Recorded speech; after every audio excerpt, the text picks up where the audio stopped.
Baik, terima kasih. Selamat pagi semuanya untuk guru-guru, orang tua murid, dan juga khususnya adik-adik yang sekarang akan dilepas atau lebih tepatnya untuk diutus ke jenjang yang lebih tinggi lagi di dalam anugerah Tuhan yang Tuhan sudah percayakan kepada kamu. Ya walaupun di dalam kondisi tadi Ibu Christine bilang suatu kondisi yang baru ya, kalau pakai wisuda ya bikin sendiri, tiba-tiba pas bikin sendiri internetnya putus, jadi nggak sah diulang lagi atau bagaimana. Ya di dalam hal ini kita bersyukur ada hal-hal yang bisa kita di satu pihak bingung tapi bisa kita tertawai bersama, di satu pihak juga kita syukuri di dalam anugerah Tuhan yang memimpin ini semua boleh terjadi karena kita percaya Tuhan mau pimpin kita untuk satu hal yang terus progres gitu ya. Nah, hari ini di dalam renungan kita mau berbicara tentang dua jenis manusia yang dinyatakan oleh Alkitab, orang benar dan orang fasik. Menjadi satu undangan bagi kamu sekalian, khususnya adik-adik yang akan bertumbuh menjadi orang-orang yang lebih dewasa di hari-hari ke depan ini, menjadi orang yang seperti apakah engkau, meresponi panggilan yang seperti apakah engkau, orang-orang benar atau menjadi orang-orang fasik. Saya akan bacakan dari Mazmur pasal 1, Mazmur nomor 1, dari keseluruhannya, Mazmur 1. Adik-adik sekalian, waktu ini sangat singkat, jadi saya akan membacakannya cepat, dan renungan hari ini juga cepat, kamu sudah biasa ya. Kiranya Tuhan boleh pimpin kita, Tuhan boleh berkati kita. Sebelum kita baca Mazmurnya, mari kita berdoa sekali lagi. Bapa di surga, terima kasih untuk anugerah-Mu. Hari ini boleh terjadi, hari ini boleh ada, itu pun di dalam anugerah-Mu. Seringkali kami menjadi orang-orang yang take it for granted, lupa bahwa ketika kami bangun pagi, nafas hidup yang kami boleh terima sampai hari ini, kesehatan yang masih kami terima, itu pun di dalam anugerah-Mu. Tapi ada begitu banyak hal yang tidak sesuai dengan keinginan kami, sehingga kami terlalu gampang dan terlalu ringan untuk bersungut-sungut. Tuhan ampuni kami. Tapi hari ini sekali lagi kami boleh bersyukur. Dan di dalam satu keberadaan yang belum pernah terjadi dalam kehidupan kami, khususnya untuk adik-adik kelas 9 ini, yang akan segera menyelesaikan dan masuk kepada tahap yang baru. Di dalam cara online atau live seperti ini, biarlah kami juga boleh bersyukur karena anugerah-Mu. Meskipun kami tidak bisa bersentuhan di dalam pertemuan secara bodily present, tapi kami percaya anugerah Allah memimpin kami dari setiap tempat-tempat kami masing-masing, dimanapun kami berada. Karena itu Tuhan, berbicaralah kepada kami, berikan kami firman-Mu untuk menjadi dasar kami, untuk mengakhiri kelas 9 ini, dan untuk menjadi dasar kami untuk melangkah di dalam babak baru yang Tuhan percayakan kepada setiap anak-anak ini. Tuhan, berbicaralah kepada kami, khususnya untuk anak-anak ini dan kepada setiap kami. Nyatakanlah firman-Mu, pakai hamba-Mu, berbelas kasihlah kepada setiap kami. Demi kemuliaan Allah, di dalam kemurahan Allah, di dalam Kristus Yesus Tuhan kami berdoa. Amin. Saya bacakan dari Mazmur 1 buat kita semua, khususnya buat adik-adik sekalian. Demikian firman Tuhan. Berbahagialah orang yang tidak berjalan menurut nasihat orang fasik, yang tidak berdiri di jalan orang berdosa, dan yang tidak duduk dalam kumpulan pencemooh. Tetapi berbahagialah orang yang kesukaannya ialah Taurat Tuhan, dan yang merenungkan Taurat itu siang dan malam. Ia seperti pohon yang ditanam di tepi aliran air, yang menghasilkan buahnya pada musimnya, dan yang tidak layu daunnya. Apa saja yang diperbuatnya berhasil. Bukan demikian orang fasik. Mereka seperti sekam yang ditiupkan angin. Sebab itu orang fasik tidak akan tahan dalam penghakiman. Begitu pula orang berdosa dalam perkumpulan orang benar. Sebab Tuhan mengenal jalan orang benar, tetapi jalan orang fasik menuju kebinasaan. Saudara-saudara sekalian, baik Bapak Ibu dan khususnya adik-adik sekalian, semua manusia, yaitu kita manusia dan orang-orang di luar sana adalah manusia, semua manusia adalah makhluk yang mengejar, menginginkan kebahagiaan. Semua manusia adalah kehidupan yang menginginkan atau mengejar yang namanya kenikmatan. Manusia haus dan lapar akan yang namanya kebahagiaan dan kenikmatan. Oleh karena itu, seluruh dunia, baik itu filsafat, baik itu psikologi, baik itu agama sekaligus juga membahas akan kebahagiaan dan kenikmatan. Dan tidak hanya membahas, tapi juga menawarkan jalan kebahagiaan. Hedonisme dan segala macam filsafat menawarkan jalan untuk manusia bisa bahagia. Karena kebahagiaan dan kenikmatan itu menjadi tujuan hidup manusia. Dan tidak sedikit manusia menjadikan kebahagiaan itu menjadi pegangan hidupnya, menjadi penilaian hidupnya. Dia menjadi bernilai atau tidak ditentukan dari dia bahagia atau tidak. Nah, pertanyaannya adalah, mengapa bisa demikian? Kenapa semua orang mengejar kebahagiaan? Gak ada kan orang yang suka dan menikmati yang namanya terus hidup menderita. Tidak apa-apa, saya menderita, saya bahagia. Gak ada itu. Orang yang menderita pasti oposit dari orang yang bahagia. Orang yang bahagia pasti tidak mau penderitaan. Nah, pertanyaannya adalah mengapa bisa demikian? Nah, yang paling mendasar dua alasan kenapa manusia bisa menjadi makhluk yang mengejar kebahagiaan. Yang pertama, yang paling mendasar, karena memang, khususnya adik-adik perhatikan kalimat ini dari Alkitab, dan inilah yang paling indah dalam Alkitab, karena memang Tuhan yang menciptakan kita demikian. Bahwa kita diciptakan sebagai gambar rupa Allah. Kita didesain oleh Tuhan sebagai ciptaan yang diciptakan untuk menikmati. Dan tidak hanya menikmati sesuatu hal yang telah diciptakan oleh Tuhan untuk kita nikmati, tapi hal yang paling indah, dan Alkitab yang mengatakan ini, dan hanya Alkitab mengatakan ini, bahwa Tuhan mendesain kita untuk menikmati kenikmatan yang tertinggi, yaitu menikmati Dia. Allah yang merancangmu dan merancang saya untuk berkuasa atas alam dan untuk menikmatinya. Yang melaluinya kita dibawa untuk semakin mengenal Allah, membuat kita makin menikmati Allah. Inilah tujuan hidup kita dari desainnya Allah. Namun, sayangnya, manusia telah jatuh ke dalam dosa. Nah, menarik, justru di dalam dosa pun, alasan yang kedua, kenapa manusia masih menginginkan yang namanya kebahagiaan. Karena setelah manusia jatuh dalam dosa, hati manusia menjadi kosong. Yang tadinya didesain untuk menikmati Allah, sekarang hatinya kosong. Manusia telah terputus hubungan dari Allah, kehilangan kemuliaan Allah.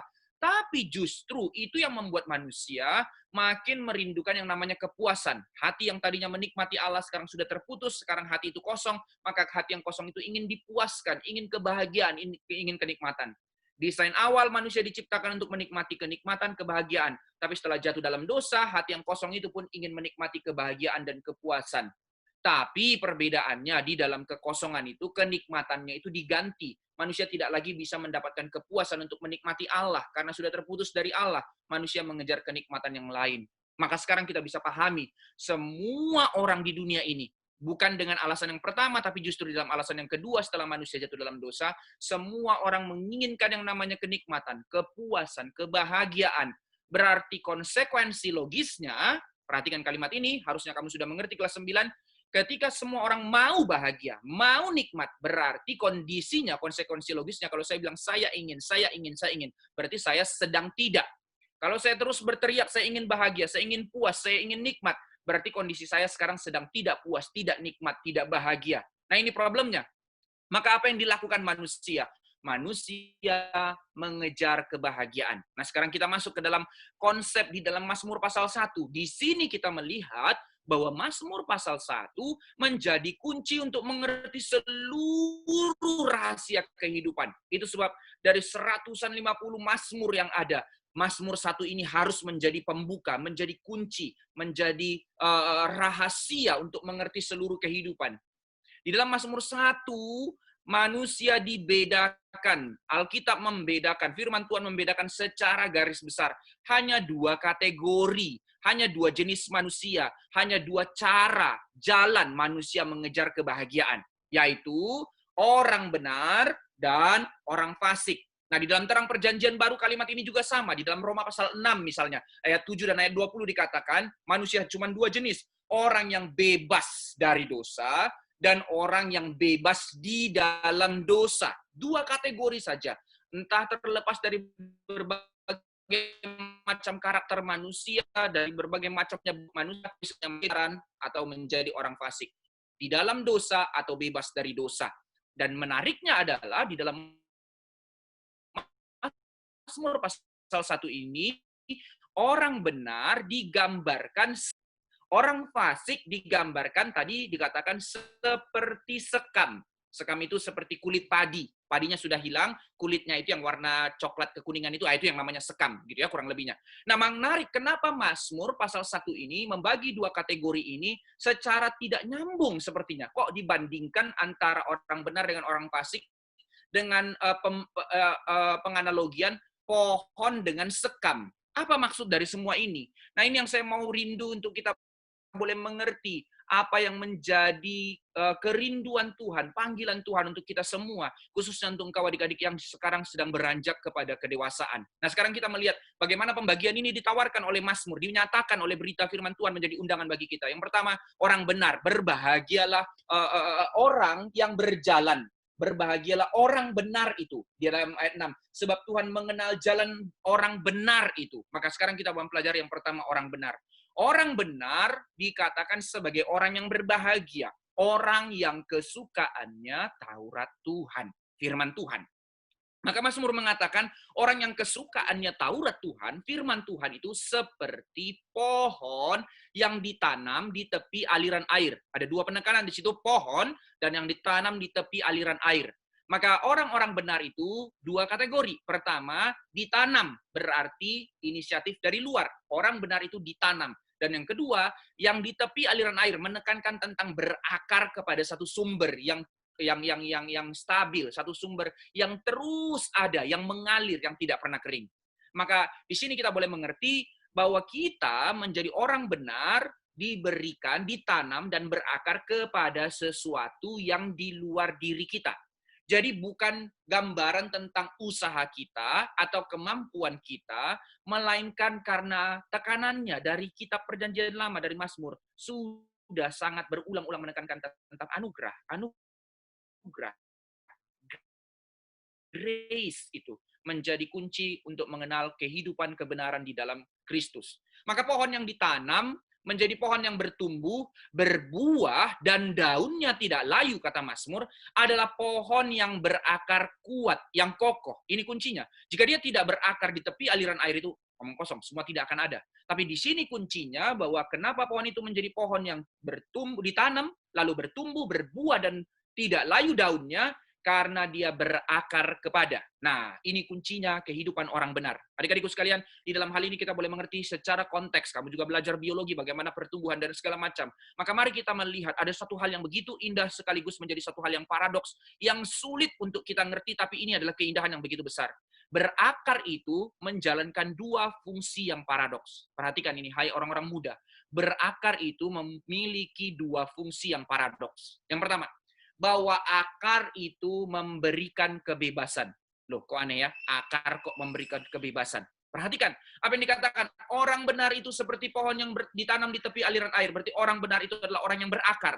Apa artinya berakar? Berakar itu fungsi yang pertama, memberikan kebebasan. Bahwa dengan berakarlah, kita menjadi orang-orang yang mendapatkan makanan.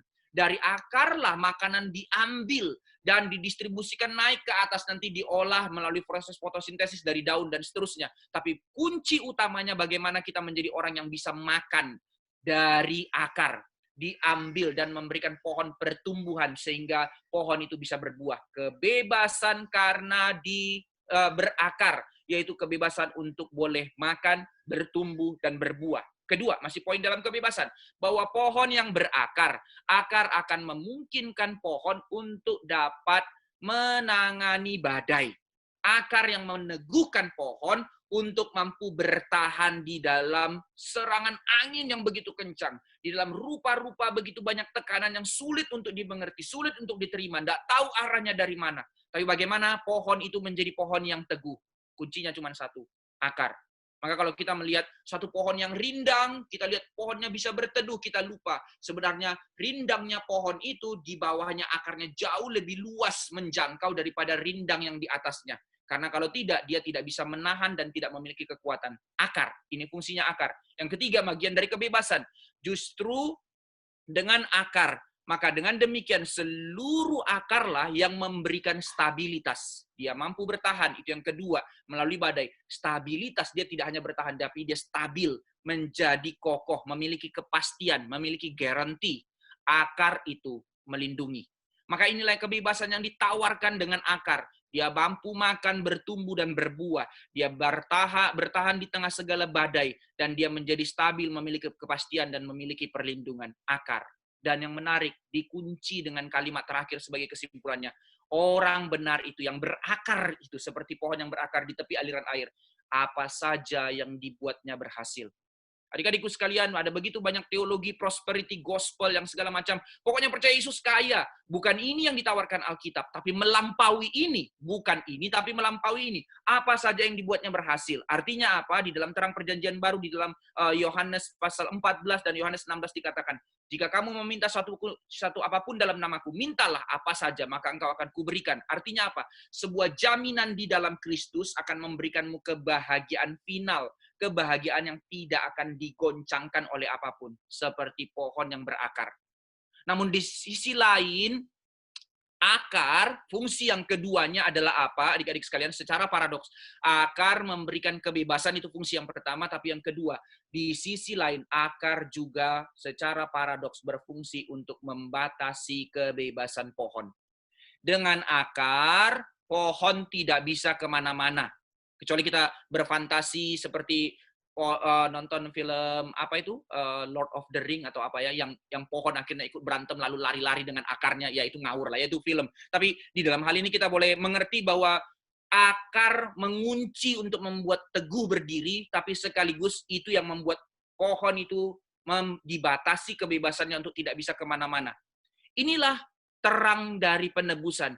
Inilah tawaran dari keselamatan. Sebuah tawaran kebebasan, bukan kebebasan yang liar, bukan kebebasan yang tanpa batas, tapi kebebasan yang memimpinmu untuk menikmati, bertumbuh, berbuah, bertahan, dan memiliki firm stabilitas, kepastian, dan perlindungan.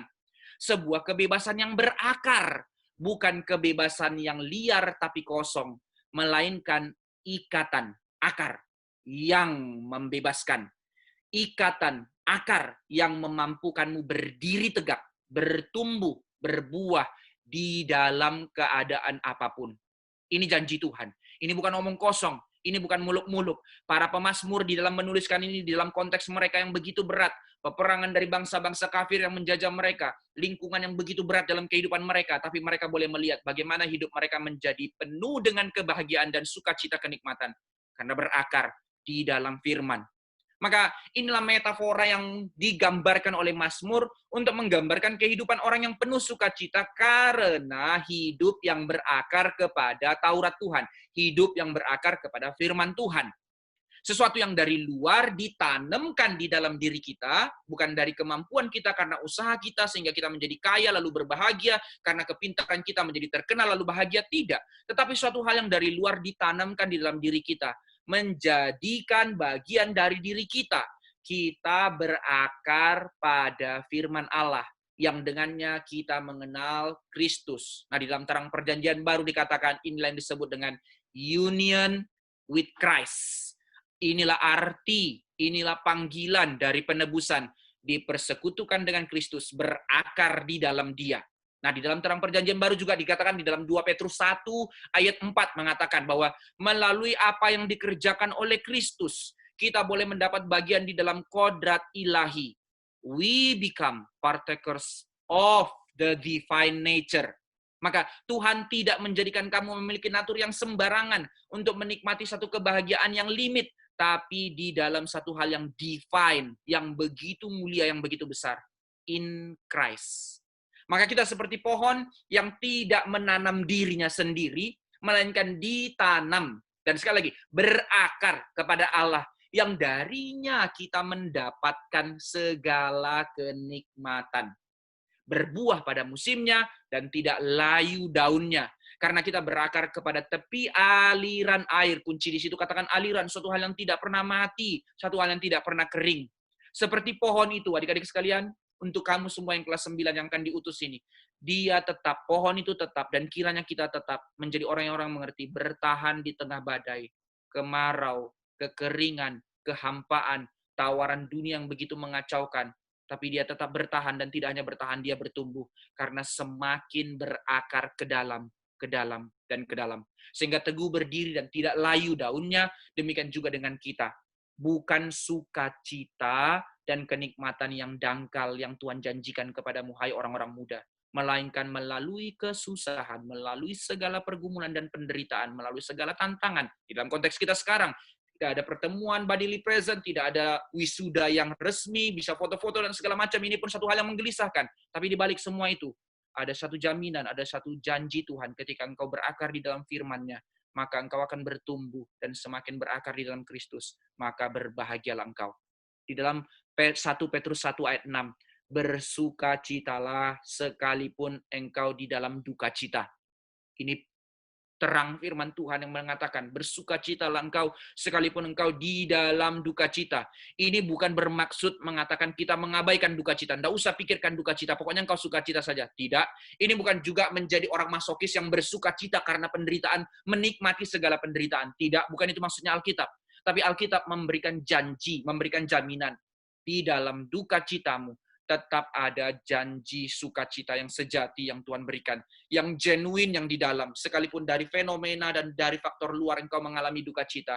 Tapi yang di dalam itu akan menjamin engkau, memberikan engkau sukacita. Berbahagialah engkau. Karena engkau berakar kepada Kristus. Di dalam terang firman Tuhan perjanjian lama banyak juga yang menekankan hal ini. Misalnya di dalam kitab Habakuk ketika orang Israel akan dibuang ke pembuangan.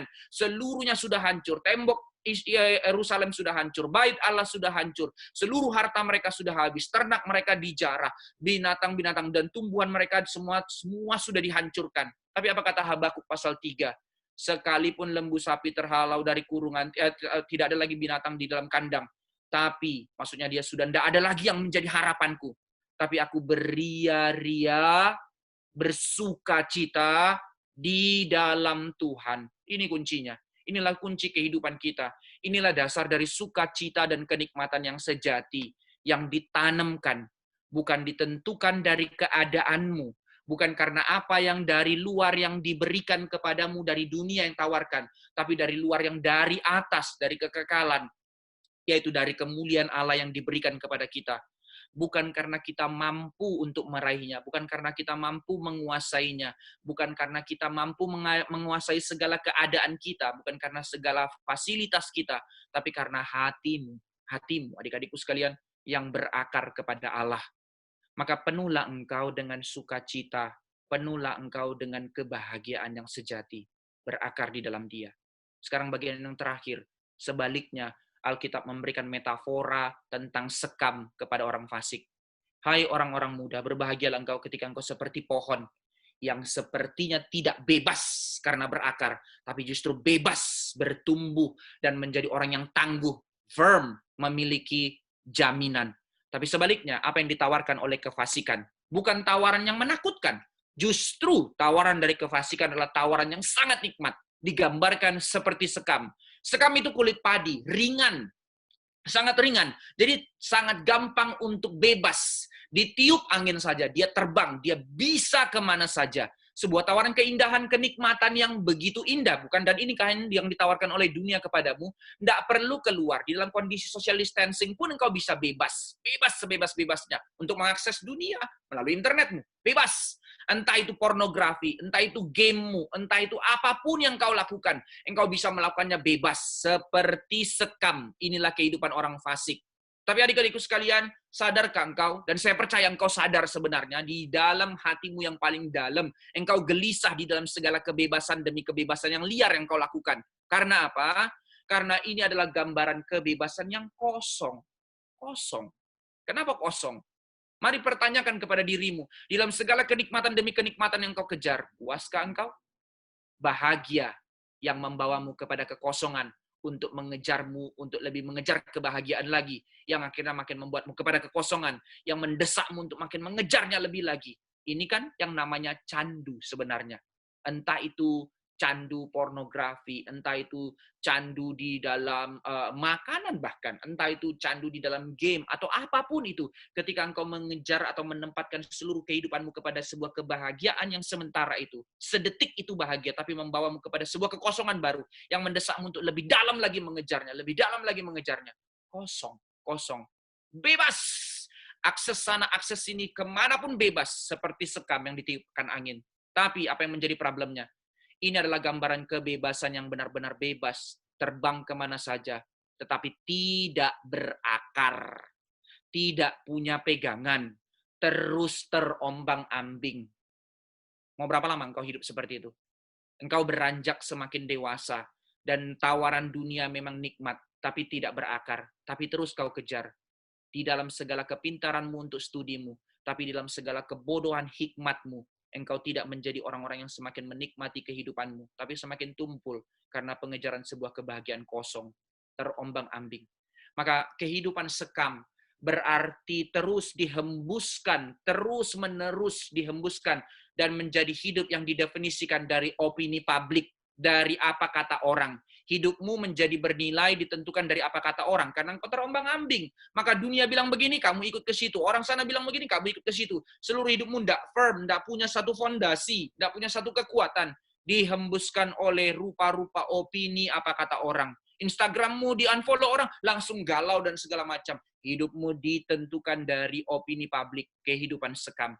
Atau yang kedua, kehidupan yang digoncangkan, digoyahkan dari angin pergumulan, angin permasalahan, angin pencobaan, angin penderitaan. Engkau tidak punya kekuatan ketika berbagai macam penderitaan, pencobaan, pergumulan datang. Engkau meledak, engkau hancur, engkau galau karena tidak berakar. Atau yang ketiga, digoyahkan dari diri yang galau, memiliki perasaan yang hampa. Engkau tidak punya jawaban. Sekalipun engkau belajar, engkau ketemu orang, tapi hatimu kosong karena kau sendiri tidak punya kebahagiaan.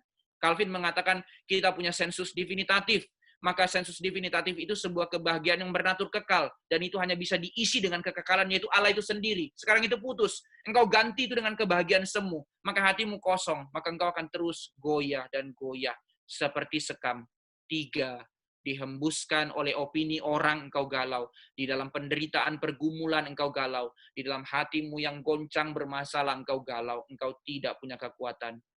Karena tidak berakar. Bebas, ya, nikmatilah kebebasanmu yang ditiup angin, tapi kosong, maka engkau hancur. Dihembuskan dan dihembuskan, seperti sekam, adalah kehidupan yang tidak memiliki apapun untuk menjaga dirimu dari ledakan demi ledakan perasaan yang tak terbendung. Akhirnya gila. Di beberapa hal riset sekarang, pasca 2-3 bulan social distancing ini, apa yang terjadi? Menarik, mereka melakukan fenomena riset terhadap data internet dan segala macamnya, dan juga terhadap angka kematian. Menarik, angka kematian dan angka stres tertinggi sekarang itu ada di dalam tahap anak remaja. Padahal banyak sekali orang-orang muda yang akhirnya di PHK, dipecat dan segala macam, tapi justru angka bunuh diri tertinggi sekarang di dalam tahap remaja menuju pemuda. Dan apa yang menjadi hal yang paling mengerikan, website pornografi dikunjungi sangat tinggi oleh sekarang, bahkan naik beberapa kali lipat, bukan 2 kali lipat bahkan, tapi berkali-kali lipat. Karena apa? Manusia mengejar kebahagiaan yang kosong, seperti sekam. Maafkan saya tidak mengatakan kita pure dari itu. Jangan-jangan diantaranya kamu, adik-adikku, sekarang yang akan dilepas, diutus. Diutus kepada apa kamu? Diutus kepada apa? Maka mari belajar untuk melihat apa yang dikatakan oleh Alkitab. Ketika engkau tidak berakar, tidak ada akar yang menopangmu, tidak akan ada makanan bagimu, tidak akan ada pertumbuhan bagimu, dan tidak ada buah. Engkau tetap bisa bahagia dalam satu hal yang limit, satu hal yang kosong, tapi tidak bertumbuh dan tidak berakar dan tidak berbuah hidupmu. Maka terus ditiup oleh angin kekosongan, angin kehampaan diri yang tidak tahu arah dan tujuan. Itu yang membuat engkau tidak tahu mau kemana ya. Ya udahlah, terserahlah. Karena tidak ada satu kesadaran untuk melihat kepada Tuhan. Sehingga nanti setelah tamat SMA pun, mau kuliah apa? Nggak tahu, terserah papa mama. Terus nanti hari depan kamu, ya terserah papa mama, terserah. Arah hidupmu tidak pernah memiliki kekuatan. Karena apa? Tidak melihat kepada apa yang Tuhan sedang tanam dalam hatimu. Bebas, terbang kemanapun, tapi tanpa arah dan tujuan. Kosong hidupmu. Inilah kehidupan sekam yang diberikan peringatan oleh Alkitab, yaitu orang-orang fasik itu, kehidupan yang tanpa ada pusat dan tujuan hidup, hidup yang terombang-ambing dan kosong, dan kehidupan yang melelahkan sebenarnya, nikmat tapi kosong, melelahkan sekali. Jadi kehidupan fasik yang dinyatakan oleh Alkitab, yang diberikan peringatan oleh Alkitab kepadamu dan kepadaku, kepada kamu sekalian, khususnya adik-adik, di dalam masa remajamu, masa mudamu. Kehidupan fasik yang dinyatakan oleh Alkitab bukan untuk kehidupan secara fenomena yang benar-benar orang rusak jadinya. Bukan orang urusannya membunuh, lalu menjadi orang-orang yang begitu jahat, orang-orang di penjara, itu orang-orang fasik. Iya, benar, itu orang fasik. Tapi Alkitab pun mengatakan, orang-orang yang hatinya jauh dari Tuhan, yang hatinya kosong, yang semakin sering meninggalkan Tuhan, itu pun adalah sebuah kefasikan. Jadi bukan didefinisi dari segala kejahatan yang terlalu liar yang kau lakukan, tapi ketika hatimu jauh dari Tuhan, inilah benih kefasikan. Maka menjadi fasik dimulai dari kehidupan yang tidak saleh. Maka adik-adikku sekalian, mungkin engkau geli dan anti kepada orang-orang di luar sana, begal, engkau bisa maki, orang-orang yang begitu liar di luar sana, engkau jijik kepada mereka yang begitu rusak. Tapi sadarkah engkau peringatan yang sama diberikan Tuhan kepadamu dan kepada saya? Ketika engkau memulai seluruh kehidupanmu Dan mari melihat selama 3 bulan terakhir dalam social distancing dan ketika Tuhan mau mengutusmu di hari depanmu, engkau memulai segala langkahmu ini di dalam kehidupan yang tidak saleh. Engkau menuju kefasikan. Jalanmu hancur. Dikatakan di dalam ayat 6 tadi. Tetapi jalan orang fasik menuju kebinasaan. Bahwa Tuhan tidak lagi menjadi akar dalam jiwamu. Tidak lagi menjadi pusat dalam hatimu. Tujuan dan seluruh langkahmu tidak lagi Tuhan yang menjadi dasarnya. Maka itu sama saja engkau menghidupi kehidupan fasik. Fasik. Tahu ada Tuhan, tapi tidak tunduk kepada Tuhan. Sekalipun engkau ada di dalam sebuah pembentukan sekolah Kristen, engkau ada di dalam renungan chapel dan segala macam, tapi hatimu tidak engkau buka untuk Tuhan berakar di dalamnya. Hatimu kosong. Maka adik-adikku sekalian, apa yang menjadikanmu kosong? Sederhana sekali, Alkitab mengatakan, karena hidup yang tidak berakar kepada Tuhan. Ketika kita ditebus oleh Kristus, ketika kita mengingat sekali lagi arti salib itu, darah yang tertumpah itu, daging yang tercabik itu, dalam segala penderitaannya, justru itu yang membawa kita kepada kesadaran. Dia telah menebus kita untuk diterima oleh Bapa, menjadi anak-anaknya, yang diberikannya kenikmatan, yaitu untuk menikmati Dia, dan menikmati hidup di dalam Dia, menikmati hidup dipimpin oleh Dia, supaya kita berakar di dalam Dia, menjadikan Dia pusat hidup kita, telos hidup kita, in Christ, union with Christ. Inilah dasar dari keselamatan dan tujuan dari keselamatan. Dan itulah satu-satunya, adik-adikku sekalian, satu-satunya yang membuat hatimu penuh. Apa saja yang kau perbuat berhasil. Sekarang kau telah beranjak dewasa. Saya katakan engkau beranjak dewasa. Karena engkau tidak lagi kanak-kanak. Engkau menuju satu keberadaan yang sudah memiliki dasar berpikir dan berlogika, berargumentasi dengan orang tuamu. Di dalam masa SMP engkau transisi untuk itu. Di dalam SMA engkau sudah bisa berdialog dengan orang tuamu. Kalau SD engkau tinggal begini sama orang tuamu, di dalam masa SMA engkau berdialog dan berdiskusi. Memang ada gesekan di situ dan segala macam. Ada satu benturan, tapi untuk mengikismu semakin membentukmu menjadi orang dewasa. Selesai dari SMP ini, untuk diutus, untuk dilepas, lanjut masuk ke SMA. Entah nanti engkau di SKC, entah engkau mungkin di sekolah lain. Engkau bukan kanak-kanak lagi. Tetapi pertanyaan saya, sekaligus izinkan saya menjadi undangan firman Tuhan kepadamu. Apa yang engkau kejar, adik-adikku? Kau jawab ini setelah ini. Engkau dilepas, engkau diutus. Apa yang engkau kejar? Engkau dilepas, engkau diutus. Apa yang engkau cari?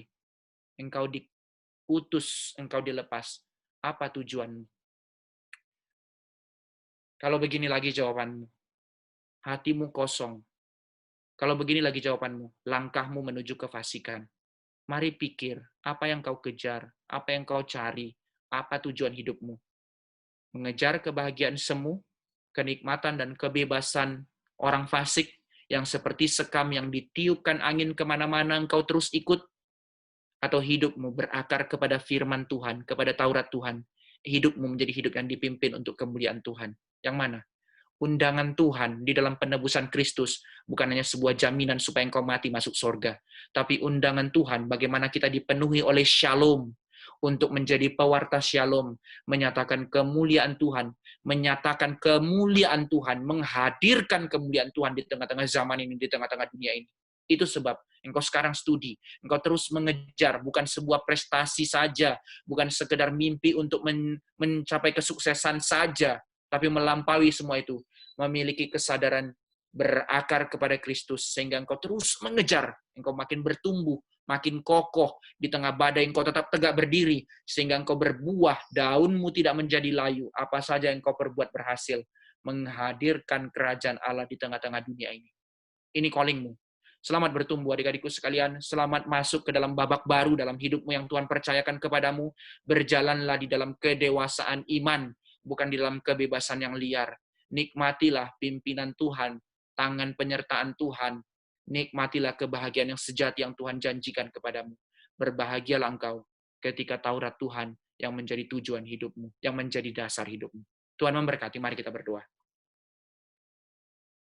Hamba-Mu berdoa ya Tuhan, bersyukur di dalam anugerah-Mu melihat adik-adik hamba di tempat ini menjadi orang-orang muda yang Tuhan sudah didik kurang lebih 15-16 tahun umur mereka sekarang, mencapai satu babak yang sudah diselesaikan menuju sebuah babak baru. Di dalam sebuah tahapan didikan, bukan hanya secara akademis, tapi di dalam secara karakter, di dalam secara kedewasaan dan kerohanian dan iman mereka. Mereka menjadi orang-orang yang Tuhan terus pertumbuhkan, Tuhan pimpin, Tuhan berkati, menjadi orang-orang yang semakin beranjak dewasa, bertumbuh dewasa. Kiranya kasih karuniamu yang memimpin setiap mereka. Sekarang Tuhan, di dalam kondisi yang baru ini, di dalam keberadaan yang tidak biasa ini, dan sekaligus juga dengan orang tua melalui media ini, kami boleh merenungkan firman-Mu dan sekali lagi boleh mengerti apa yang menjadi gambaran yang Tuhan berikan kehidupan manusia di tengah-tengah dunia ini. Orang-orang fasik yang hatinya kosong, yang jauh dari Tuhan, dan orang-orang benar yang berjalan di dalam terang firman Tuhan yang berakar dan bertumbuh dan berbuah. Kiranya kami boleh meresponi panggilan Tuhan ini. Secara khusus untuk adik-adik boleh meresponi panggilan Tuhan yang begitu mulia ini untuk hari depan mereka. Menjawab panggilan Tuhan, menjawab kemuliaan Tuhan, meresponi kemuliaan Tuhan yang diberikan kepada mereka.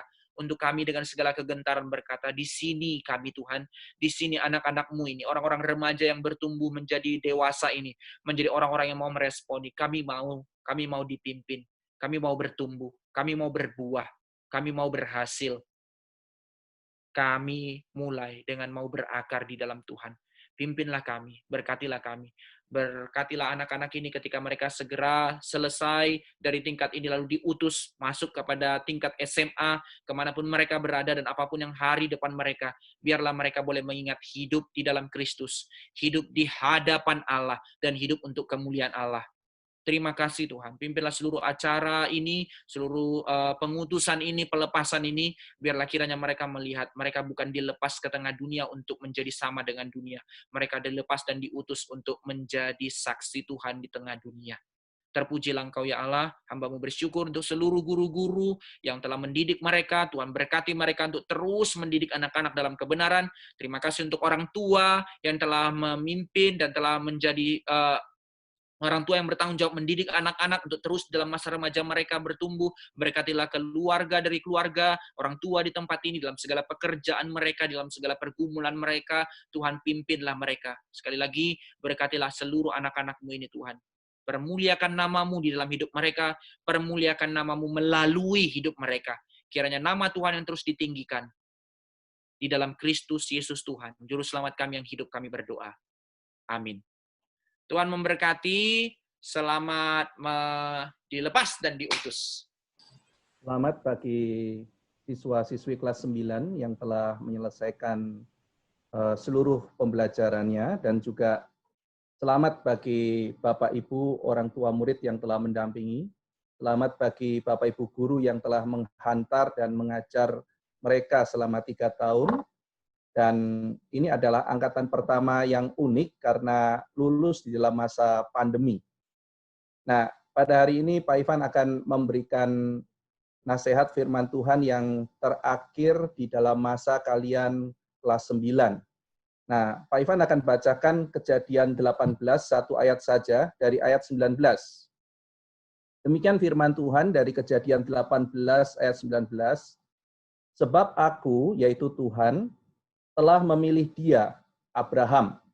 Nah, berarti kata Abraham ini bisa diterapkan kepada Pak Ivan, orang tua murid, lalu kemudian juga Bapak Ibu guru. Jadi sebab Yahweh telah memilih, kata memilih itu yada. Dalam Alkitab kata yada itu mengenal dengan intim, berrelasi, itu yada. Jadi Yahweh telah mengenal kita, telah berelasi dengan kita, dalam konteks ini adalah Abraham, sebab aku telah memilih dia. Kenapa Abraham dipilih?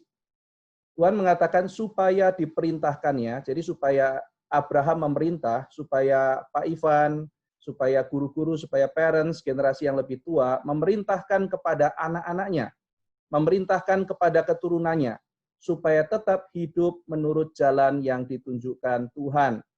Jadi, direct Yahweh, jalan Tuhan. Tuhan ingin kalian hidup di jalan Tuhan. Itu sebabnya maka Bapak Ibu guru, orang tua murid dipilih oleh Tuhan. Tuhan mengenal kami, Tuhan berelasi dengan kami, dan Tuhan memerintahkan kepada kami. Kata ini jelas, diperintahkan oleh Tuhan. Untuk apa? Untuk menuntun anak-anak hidup di dalam derek Yahweh, dalam jalan Tuhan. Nah, ciri-cirinya apa orang yang hidup dalam jalan Tuhan? Dikatakan di sini, dengan melakukan kebenaran dan keadilan. Dan supaya Tuhan memenuhi kepada Abraham apa yang dijanjikan kepadanya. Ada dua kata, saudara sekalian. Kebalik.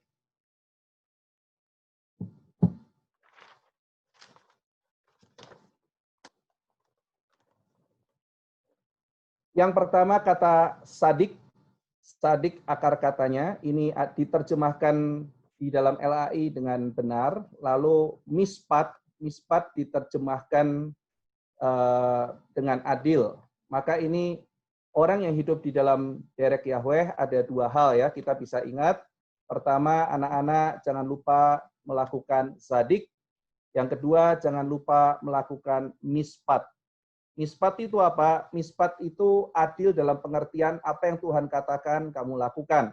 Apa yang Tuhan firmankan, kamu simpan dalam hati, kamu lakukan, itu mispat. Nah, sadik itu apa? Diterjemahkan benar di dalam LAI. Tapi kata sadik di dalam Alkitab itu menggunakan variasi ini sebetulnya. Sedekah. Nah, ini dalam bahasa Indonesia kamu pasti sudah pernah tahu artinya sedekah. Sedekah itu memberi. Jadi kata sadik ini lebih tepat sebetulnya dimengerti dengan melakukan hal yang benar, dengan melakukan sesuatu bagi orang lain. Atau dalam bahasa Alkitab adalah hesed. Jadi kata lain dari sedekah adalah hesed. Hesed itu apa? Compassion.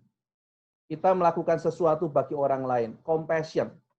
Nah, adik-adik, dalam masa pandemi ini kan kita kebanyakan cenderung memikirkan diri ya. Tetapi jangan lupa, orang hidup dalam jalan Tuhan dipanggil untuk melakukan yang benar bagi Tuhan dan melakukan hesed. Seperti Abraham. Nah, kalau kalian membaca Kejadian 18, peristiwanya adalah ketika Abraham sedang berdoa syafaat bagi Sodom dan Gomora. Berdoa supaya Sodom dan Gomora tidak ditimpa malapetaka. Jadi Abraham tidak pikirkan diri sendiri, dia pikirkan Lot, dia pikirkan orang lain. Inilah contoh hesed, orang yang memikirkan yang lain. Nah, lalu kemudian dalam Injil Matius dikatakan Yusuf, tunangan Maria, adalah seorang yang tulus hati dalam bahasa Indonesia. Nah, dalam bahasa Yunani, dikaiosune. Dikaios itu adalah bahasa Yunani, dan saudara bisa tebak apa bahasa Ibrania. Bahasa Ibrania adalah sadik. Jadi Yusuf adalah orang sadik, yaitu orang yang apa? Orang yang melakukan hesed. Maka dikatakan dalam Injil Matius, karena Yusuf seorang yang hesed, maka dia diam-diam membiarkan Maria pergi. Karena Maria mengandung dari Roh Kudus, Tuhan belum memberitahu Yusuf, maka dia kira dia hamil di luar pernikahan, maka supaya tidak mempermalukan, Yusuf yang berkorban, dia meninggalkan Maria. Jadi kita melihat Yusuf adalah orang yang hidup di jalan Tuhan, derek Yahweh, orang yang mengikuti garis Abraham, orang yang melakukan hesed. Adik-adik sekalian, kita semua yang ada di sini adalah orang-orang yang mengikut Tuhan. Pak Ivan ingatkan kalian terus, hiduplah di jalan Tuhan, dalam derek Yahweh. Sebagaimana guru-guru orang tua selalu menasihati kamu, mendoakan kamu, biarlah kamu hidup di jalan Yahweh. Dan apa cirinya? Lakukanlah mispat, apa yang Tuhan katakan, kamu lakukan. Dan yang kedua adalah hesed, loving kindness, cinta kasih. Biarlah di dalam masa ini kamu banyak berdoa, kamu banyak melakukan sesuatu sehingga hidupmu menjadi hidup yang indah. Sebagaimana nantinya digenapi di dalam Tuhan Yesus, yang senantiasa dalam hidupnya dipenuhi dengan belas kasihan. Dan sekarang pun di surga Alkitab mencatat Tuhan Yesus berdoa buat kita, menyebut namamu, nama saya masing-masing, mengasihi kita, dan dia melindungi kita. Itu sebabnya meskipun hari depan belum jelas, situasi corona, tidak ada yang bisa tahu 1 bulan ke depan akan seperti apa. Pak Ivan mengingatkan kalian, jangan khawatir, karena Tuhan yang kita kasihi adalah Tuhan yang penuh dengan hesed.